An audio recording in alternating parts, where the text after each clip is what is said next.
An eigen vector. Similar matrix के concept के बाद एक रिजल्ट देखा था और उसके रिलेटेड कुछ हमने एग्जाम्पल किए थे। आज हम एक नया रिजल्ट देखेंगे।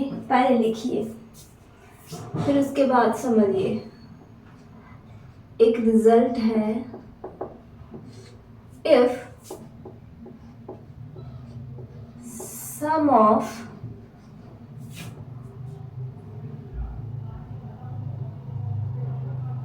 each entry, each element of every row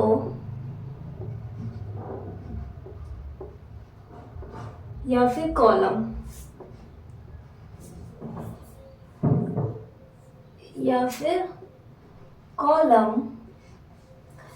if sum of each element of every row is k, then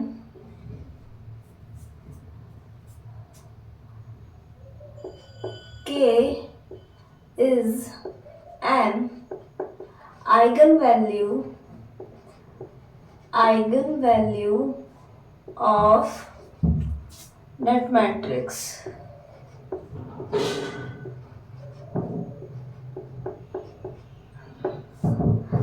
तो ये रिजल्ट क्या कह रहा है?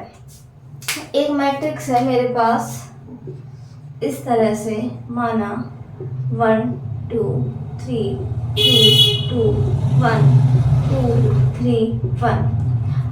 अब आप देख सकते हैं पहली रो का सम, दूसरी रो का सम और तीसरी रो का सम सभी का क्या है? 6। तो ये हमें बता रहा है कि 6 कंपल्सरी एक आइगन वैल्यू है इस मैट्रिक्स की।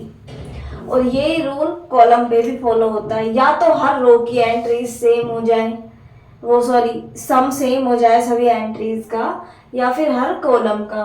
तो क्या हो जाता है? तो हो जाता है वो उसकी आइगन वैल्यू जो सम आता है। यदि सभी का सेम हो, ऐसा नहीं 2 रो का हो गया, जितनी भी रो है सभी का सेम हो, तो वो हमारे पास आइगन वैल्यू कहलाती है। आप इस तरह देख भी सकते हैं। यदि मैं मान लूं कि मेरे पास एक मैट्रिक्स है A11, A12, A13, A1n। इस तरह एक मैट्रिक्स है A21, A22, A23, A2n, और ये हो गया AN1, AN2, AN3 और ANn। ये मान लिया मैंने एक मैट्रिक्स है, इसकी हर रो का सम क्या है? K है। ठीक है, हर रो का सम K है। यदि मैं इसे मैंने माना ये X एक वेक्टर है जो इस तरह से है, तो आप बताइए यहाँ पे क्या एंट्रीज आएंगी? एंट्रीज इस तरह आएंगी, जब हम मल्टीप्लाई करेंगे A11 1 इंटू है तो A11 plus A12 plus A13 plus dot dot dot A1n। इसी तरह सब में सारे एलिमेंट्स का सम होता जाएगा, और सम हमने क्या माना है? K। तो ये क्या हो जाएगा? सारी एंट्रीज इस वेक्टर की K हो जाएगी, और जिसे हम लिख सकते हैं K इंटू 1 1 1। तो यहाँ से आप देख सकते हैं मैट्रिक्स है और ये आइगन वेक्टर का काम कर रहा है कि हमारे पास आइगन वैल्यू आ गई और ये आइगन वेक्टर आ गया।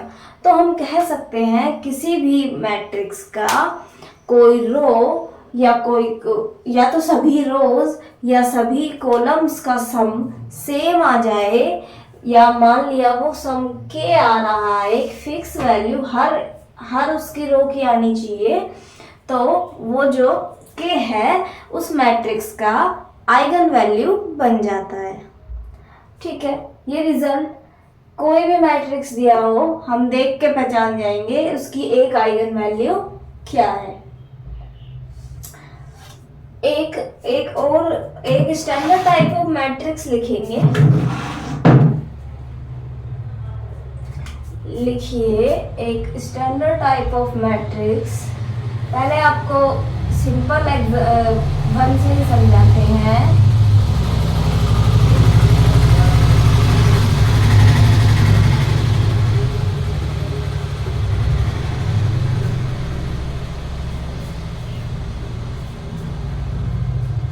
n क्रॉस n का ये मेरे पास एक मैट्रिक्स है।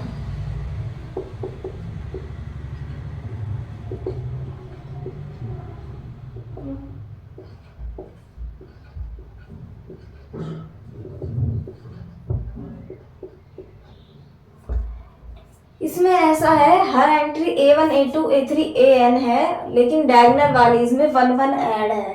ठीक है। अब यदि हमें इस टाइप का कोई मैट्रिक्स मिलता है, इसकी आइगन वैल्यूज या समथिंग कुछ निकालना है, तो हम इसे क्या लिखेंगे? ये जो मैट्रिक्स है इसे इस टाइप से ब्रेक करेंगे। किस तरह से? a1 a2 an a1 a2 an। ये जो एंट्रीज है ये ब्रेक होंगी a1 a2 an प्लस 1 0 0 0 0 1 0 0 0 0 1 इस टाइप से मिल जाएगी। और इसे हम डायरेक्ट मैं आइडेंटिटी लिख देती हूँ। आप समझ तो चुके ही हैं, आइडेंटिटी ही आ रहा है। इसे लिख दिया मैंने आइडेंटिटी, एन ऑर्डर की आइडेंटिटी। ये मैट्रिक्स है, इसे ए मैट्रिक्स मान लेते हैं। ठीक है। अब आप एक तो ये देखिए, ये ए की आइगन वैल्यूज निकालनी है। ए की हर रो का सम है 1 plus a1 plus a2 plus a3 dot dot dot plus an। हर रो का सम है ये। तो एक आइगन वैल्यू तो हो गई 1 plus a1 plus a2 plus dot dot dot plus an। हर रो का सम है, एक आइगन वैल्यू तो हमने लिख दी इसकी 1 प्लस a1 प्लस a2, ऊपर वाले रिजल्ट का यूज करके प्लस an। एक आइगन वैल्यू तो आ गई ये। अब दूसरा हम क्या करते हैं, ये गिवन मैट्रिक्स को A माना और यदि मुझे उधर मिल गया I, तो हम क्या करेंगे, I को लेफ्ट हैंड साइड लेके आएंगे। किस तरह लेके आएंगे? तो मेरे पास given matrix A minus I क्या बचा, a1 a2 an a1 a2। आप गौर से देखिए, इसकी हर जो इसकी मतलब ईच रो है वो सेम है। यानी जब हम इक्विवेलेंट फॉर्म में बनाएंगे, सारी रो एंट्रीज 0 आ जाएंगी, नीचे वाली सभी रोज 0 आ जाएंगी। एक रैंक बचेगी इसके पास। रैंक क्या होगी इसकी? 1। और जब रैंक 1 है इसकी, तो इसकी नलिटी हमें क्या मिल गई? Nullity of a minus I is n-1। यदि a n ऑर्डर का था, ये मैट्रिक्स भी n ऑर्डर का है, तो ये इसकी नलिटी आ गई n-1। और यहाँ से आइगन वैल्यू को क्या लिख सकते हैं? 1। यानी gm ऑफ आइगन वैल्यू 1 कितनी हो गई? gm of eigen value 1 n-1 less than equal to am of algebraic multiplicity of 1। ठीक है, ये इस टाइप से हो गया। तो अब क्या होगा? एक आइगन वैल्यू ये है हमारे पास, ये 1 आइगन वैल्यू है, n-1 eigen value n-1 times है। तो total eigen values n order का है, n मिलनी थी, तो आइगन वैल्यूज कितनी हो गई? 1 1। ये है n-1 टाइम्स, इतनी इसकी आइगन वैल्यूज हो गई। तो हमने जो ए गिवन मैट्रिक्स था उसकी आइगन वैल्यूज निकाल ली। अब वो कितने भी ऑर्डर का हो n, हमें कोई फर्क नहीं पड़ता। इस तरह से हम ब्रेक करेंगे। एक आइगन वैल्यू तो सामने ही दिख रही है, सारे रो के सम से मिल रही है, और बाकी इस जो स्टैंडर्ड यहाँ पे बनेगा इसे इस साइड ले जाएंगे और इस मैट्रिक्स, ये ऐसा कुछ मैट्रिक्स बन जाता है कि ये नलिटी इसकी हो जाती है और हमें निकल जाता है, यानी रैंक 1 रह जाता है इसका, और उसके बाद हम निकाल सकते हैं। तो आइगन वैल्यूज हमने इसकी सारी निकाल दी। हो गया ये।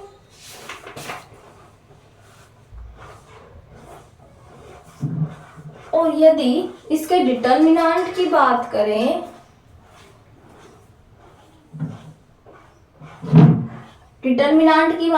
तो क्या हो जाएगा, इन सब का मल्टीप्लाई, और इसके ट्रेस की बात करें तो इन सब का सम। तो वो तो हम देख ही पाएंगे। ठीक है, एक एग्जांपल और करते हैं इससे रिलेटेड। इसमें तो साफ साफ दिख रहा है समझाने के लिए कि इसे प्लस करके लिखा गया है, उसमें प्लस करके नहीं लिखते हैं। फिर देखते हैं हम किस तरह से उसे ब्रेक करते हैं। बस ब्रेक करने का ही खेल है। मैट्रिक्स को दो मैट्रिक्स के सम की फॉर्म में किस तरह लिख तो वो तरीके से सकते हैं कि हमारे आइगन वैल्यूज निकालना इजी हो जाए हमारे लिए। इस तरह से हम ब्रेक करेंगे। तो क्वेश्चन की फॉर्म में लिख लीजिए। एन ऑर्डर पे बात कर लेते हैं। माना ये इस टाइप से मैट्रिक्स है, डायगोनल एंट्रीज ए है एंड अदर एंट्रीज सारी बी हैं।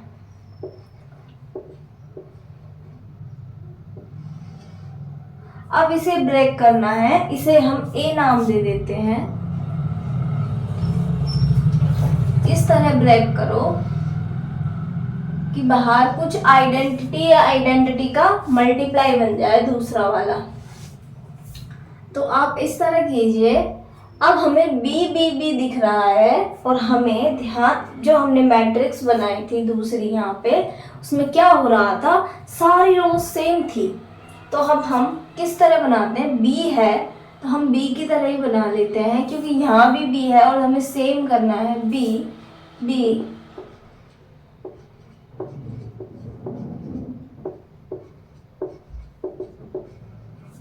कर दिया। और इसमें आप ऐसे समझिए, ए था, ए में बी ऐड किया तो बी माइनस करना पड़ेगा। ए माइनस बी 0 0 0, ए माइनस बी 0 0 0, ए माइनस बी। इस टाइप से लिख सकते हैं कि नहीं लिख सकते, ये बता दीजिए आप। तो बस आपका काम फ्री फिर। और फिर हम कैसे लिखेंगे, ए है वो बराबर ये मैट्रिक्स, इसकी हर एंट्री बी है,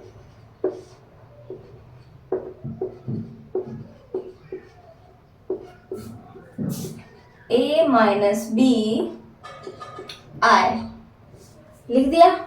अब क्या करेंगे,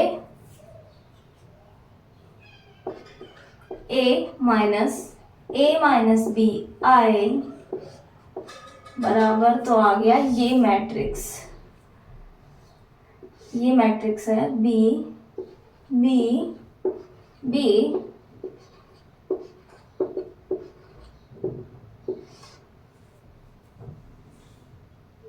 ठीक है, अब एक तो आइगन वैल्यू हम वहां से निकाल ही पा रहे थे, सभी रो का सम सेम है, a plus B plus B. एक आइगन वैल्यू तो हम क्या निकाल पा रहे थे, a प्लस बी। बी कितने बार है, n-1 टाइम्स। एक आइगन वैल्यू तो ये निकाल ली थी। अब और आइगन वैल्यू निकालनी है, तो यहाँ से हम फिर वही करेंगे कि nullity of a minus B I बराबर n-1, यानी कि gm of a minus B इसकी एक आइगन वैल्यू बनेगी, उसकी होगी n-1। और वही जब am क्या होता है, इससे बड़ा होगा, लेकिन एक आइगन वैल्यू ये मिल रही है n-1 टाइम्स ये वाली मिल रही है। तो और आइगन वैल्यूज क्या मिल गई इसकी, n-1 times a minus B इसकी आइगन वैल्यू, यानी ये आइगन वैल्यू डिस्टिंक्ट ये दोनों मिल गई और ये वाली है n-1 टाइम्स है। तो इस तरह से आप करेंगे और फिर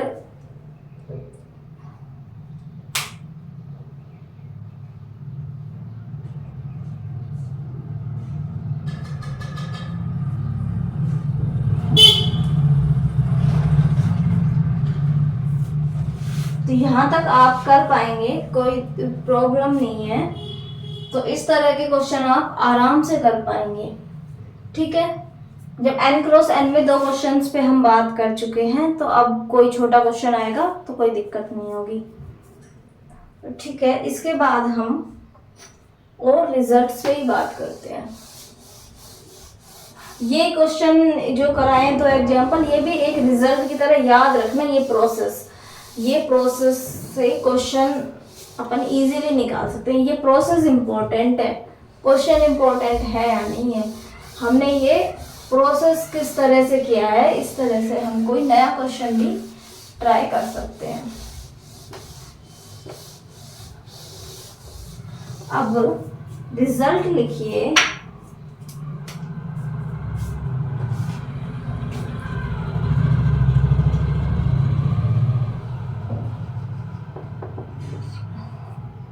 X is an eigenvector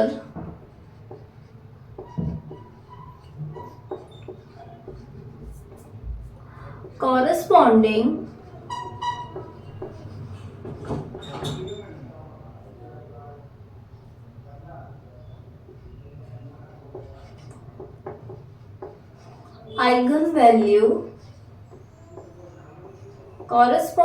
eigenvalue lambda and of matrix A कोई हमारे पास मैट्रिक्स है, आइगन वैल्यू लैम्डा है and eigen vector is x। Eigen vector क्या है? x है। तो हमें आइगन वैल्यूज निकालनी है। किसकी? हम आइगन वैल्यूज निकालेंगे। तो eigen values of adjoint of A and A inverse. ठीक है। अब हमें मैट्रिक्स भी नहीं पता तो भी हम उसके इनवर्स की, उसके एडजॉइंट की आइगन वैल्यूज निकाल पाएंगे। देखिए होता क्या है, हमें जब एक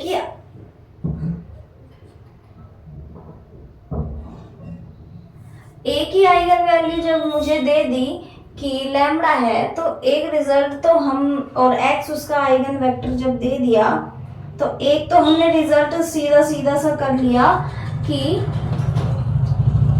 ए एक्स बराबर लैम्डा एक्स। ये रिलेशन तो हमें पता ही है, ए एक्स बराबर लैम्डा एक्स। तो हमें गिवन है, ये तो एक तरह से गिवन है ए एक्स बराबर लैम्डा एक्स। ठीक है। अब आप मुझे ये एक रिजल्ट हमने लिखा था, एक रिजल्ट, चलो उस रिजल्ट का यूज नहीं करते हैं, पहले एडजॉइंट का ऐसे ही एडजॉइंट से मल्टीप्लाई कर देते हैं फिर रिजल्ट यूज करते हैं, शायद आपको याद आए। Adjoint of A into A x बराबर, अब उधर भी एडजॉइंट ऑफ ए करना है। और लैम्डा क्या है? लैम्डा तो एक स्केलर है, स्केलर क्वांटिटी है ना, एक नंबर ही है। तो लैम्डा बाहर किया, adjoint of A into x. अब इससे कोई रिजल्ट याद आ रहा है क्या आपको? ए इंटू एडजॉइंट ए बराबर एडजॉइंट ए इंटू ए बराबर क्या होता था? Determinant of A into identity. आ रहा होगा कुछ याद?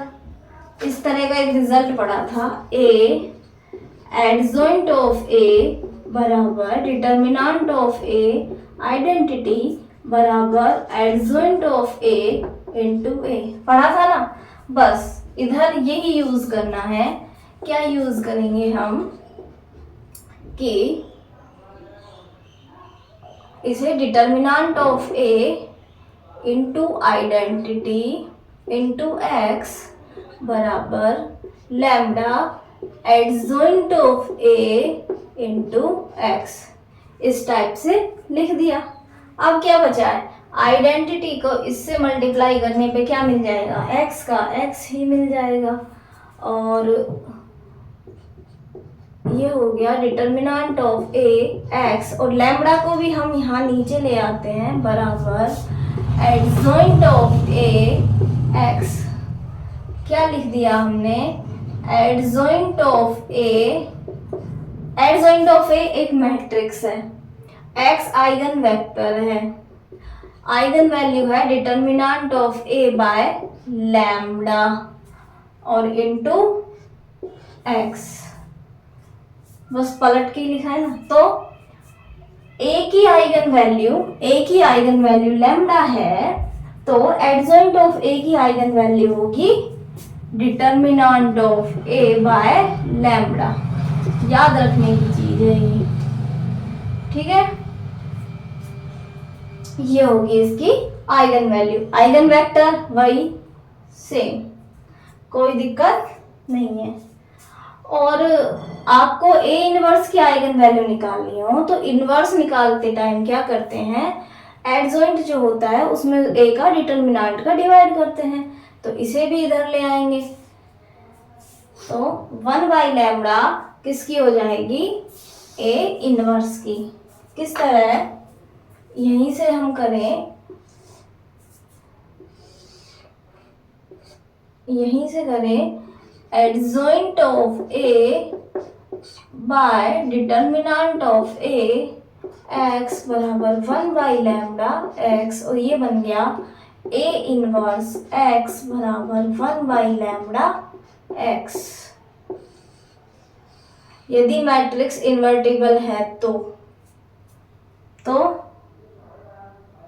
ए इनवर्स के लिए भी आइगन वेक्टर वही एक्स सेम है, एंड आइगन वैल्यू क्या है, 1 बाई लैम्बडा। तो ये आपको याद रखने हैं कि ए की आइगन वैल्यू लैम्बडा दी है, तो एडजॉइंट ऑफ ए की आइगन वैल्यू क्या होगी एंड इनवर्स की आइगन वैल्यू क्या होगी। तो यहाँ तक कोई दिक्कत नहीं है, तो हम आगे एक और रिजल्ट लिखेंगे।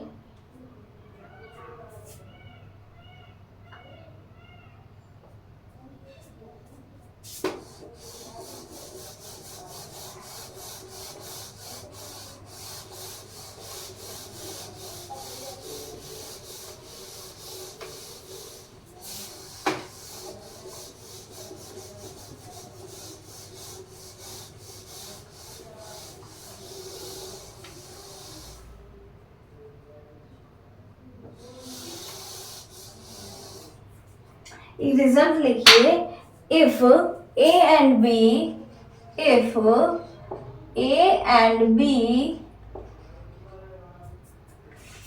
आर एन स्क्वायर मैट्रिक्स, यानी ए और बी हमारे पास n क्रॉस n के दो मैट्रिक्स हैं। ए एंड बी क्या है, n क्रॉस n के दो मैट्रिक्स हैं, तो हम इनके मल्टीप्लिकेशन पे बात करेंगे, ठीक है। 1 मिनट रुकिए।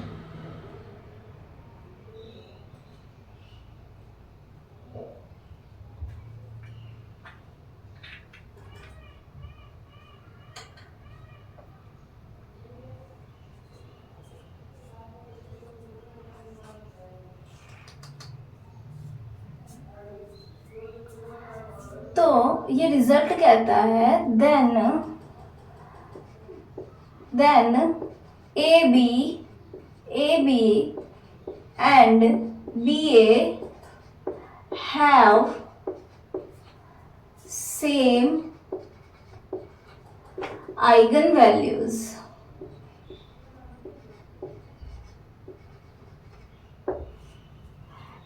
भी दो स्क्वायर मैट्रिसेस हैं तो ए बी और B A same eigen values रखते हैं। ये हमारा रिजल्ट कह रहा है। ठीक है, अब मान लीजिए हम इसे प्रूफ करते हैं तो क्या देखते हैं, माना let 0 is an eigen value of a into बी। तो ए बी का determinant 0, this determinant 0, determinant of a, determinant of b 0, determinant of b, determinant of a बराबर 0, डिटर्मिनेंट बी ए बराबर 0, और ये हमें इम्प्लाइज कर रहा है 0 is an eigen value of B A. अब ये बी ए मैट्रिक्स की है ना, अब ये तो पता लग गया 0 है ए बी की, तो बी ए की भी 0 एक आइगन वैल्यू हो जाएगी। अब कोई नॉन जीरो आइगन वैल्यू है, उसके लिए देखते हैं। सबसे पहले हम मानते हैं कि if lambda is not equal to 0 is an eigen value of A B. जब ए बी की आइगन वैल्यू है तो हम क्या करेंगे, और x इसके कॉरस्पॉन्डिंग हमने मान लिया eigen vector A B X बराबर लैम्डा एक्स। ठीक है यहाँ तक। अब हम मानते हैं लेट b ऑफ x बराबर y। मैंने b ऑफ x को एक नया आइगन वेक्टर मान लिया y, एक नया कॉलम वेक्टर मान लिया y, और हम इस y को ऑपरेट करें, अब यहाँ ऑपरेट करें बी ए पे ऑपरेट करें।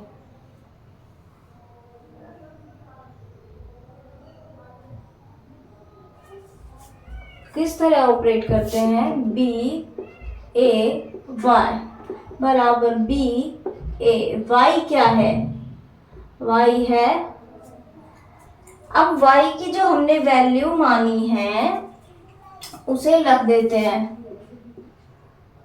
हमने ये इस तरह माना और इसको बी ए पे ऑपरेट कर दिया वाई पे। अब वाई की वैल्यू यहां रख दी।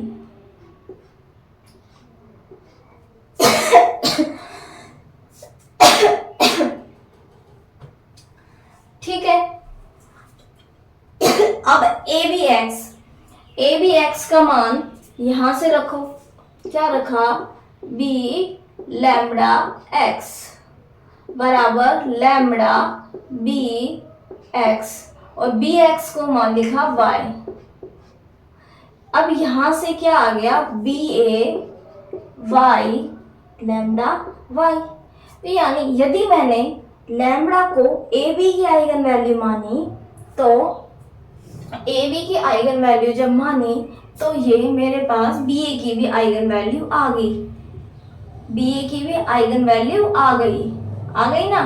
और ध्यान रखने की बात क्या है, इम्पोर्टेंट ये है आइगन वेक्टर चेंज हो गया।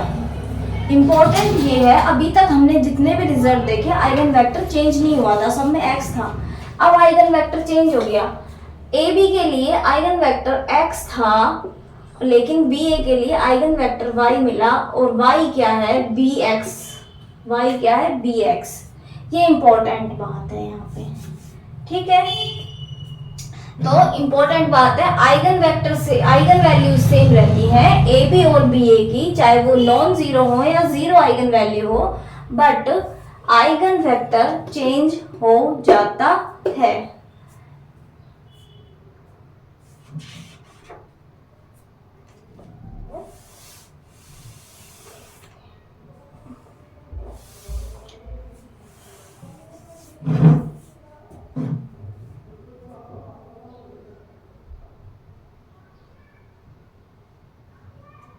अब एक और रिजल्ट लिखिए, नहीं लिख लेते हैं नीचे। दो हमने सिमिलर मैट्रिसेस का कॉन्सेप्ट पढ़ा था, डेफिनेशन पढ़ा था। ए और बी दो सिमिलर मैट्रिक्स है, तो एक मैट्रिक्स पी ऐसा मिलेगा जो बी बराबर पी इनवर्स ए पी कर देगा।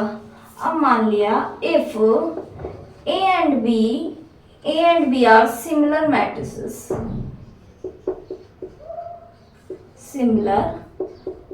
मैट्रिसेस, ठीक है, तो B क्या होगा मेरे पास, P इनवर्स A P, ये B आ गया, ठीक है। अब यदि मैं लैम्बडा को A की आइगन वैल्यू मान लूं X के कोरस्पॉन्डिंग, तो AX बराबर लैम्बडा X, ये हो गया। अब मैं B पे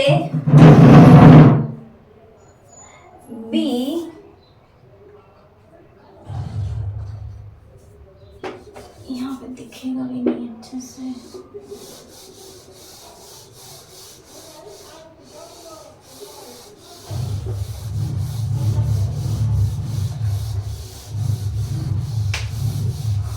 अब मैं B पे एक आइगन वेक्टर ऑपरेट करूं, कौन सा, P इनवर्स X। B पे मैंने ऑपरेट किया P इनवर्स X, ठीक है। तो अब हम B की क्या करेंगे, वैल्यू पुट करेंगे। B की वैल्यू सिमिलर मैट्रिसेस है, तो ये हो गई P inverse A P inverse X, and this gives identity, and identity into X is X, this हो गई। और ये हमें क्या देगा यहाँ से, lambda X, P inverse lambda X, and lambda हम बाहर ला सकते हैं P इनवर्स X, ठीक है। तो अब क्या है, यदि eigen values A and B की सेम आ गई, यहाँ पे भी वही है, आइगन वेक्टर चेंज हुआ। A का आइगन वेक्टर X है और दो सिमिलर हैं, तो ये वही मैट्रिक्स P इनवर्स X होगा। P इनवर्स X B के लिए आइगन वेक्टर होगा। आइगन वैल्यू सिमिलर मैट्रिसेस की सेम है, लैम्डा है, ठीक है। आइगन वेक्टर चेंज हो गया।